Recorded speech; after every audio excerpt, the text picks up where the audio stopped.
Hello, bonjour. Aujourd'hui, on va parler de David Hallyday. Donc, je ne sais pas si vous avez appris la nouvelle. Apparemment, un accord aurait été trouvé entre les parties concernées dans la bataille pour l'héritage de Johnny Hallyday.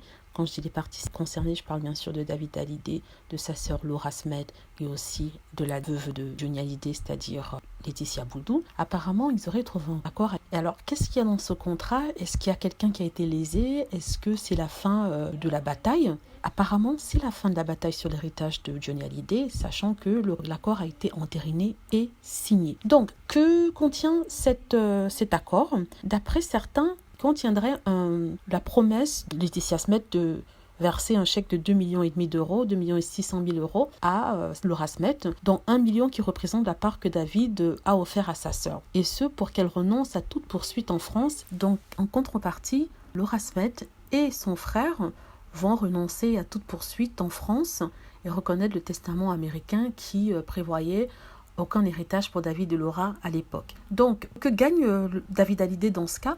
En fait, il gagne ce qu'il a toujours voulu avoir. Il a toujours voulu avoir un droit de regard sur l'héritage culturel, commercial, un droit moral sur des projets commerciaux liés à la mémoire de son père, à l'exploitation de l'œuvre de son père. Il renonce aussi à toute poursuite judiciaire et il ne paiera pas les dettes fiscales de son père qui s'élèveraient à plusieurs millions d'euros. Donc, c'est Laetitia Hallyday qui va se charger de payer les dettes fiscales de Johnny Hallyday. C'est-à-dire que s'il doit quelque chose au fisc, on parle bien sûr de plusieurs millions d'euros, ils ne seront pas concernés quant au remboursement de ces dettes-là.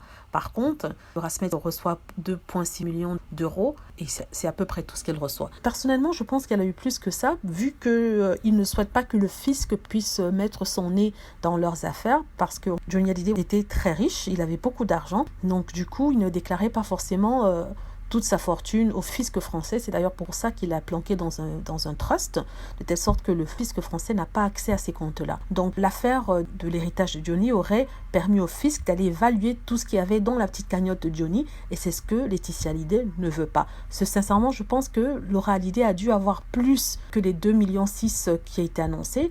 Ça, c'est mon opinion, hein. Ce n'est pas un fait, je n'ai pas de preuve de ça, mais je pense qu'elle a dû avoir plus que ça. Mais pour sauver la face devant les médias, on lance ce montant de 2,6 millions d'euros, alors que je crois peut-être qu'elle a eu une fois plus. Parce que si on a évalué le total de la fortune du patrimoine immobilier de Johnny, c'est-à-dire la villa de Saint-Barth, Los Angeles et Marne-la-Coquette, à peu près 28 et 34 millions d'euros, je ne crois pas que les 2,6 millions d'euros puissent satisfaire Laura Smed s'il y a autant d'argent.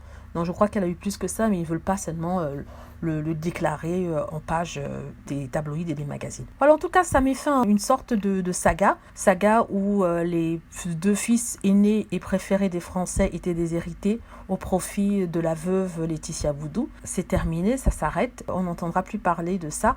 En tout cas, un très beau chèque pour Laura Smed, qui s'est battue bec et ongle. Elle va pouvoir en profiter, ça la met à l'abri des petits pépins de la vie. Elle a bien de la chance, on rêverait tous d'avoir une telle somme à nous, mais elle mérite cet argent puisqu'elle s'est battue pour ça. Nous, on n'a qu'à attendre le loto qui éventuellement, si on a beaucoup de chance, nous tombera dessus. Voilà, merci d'avoir écouté.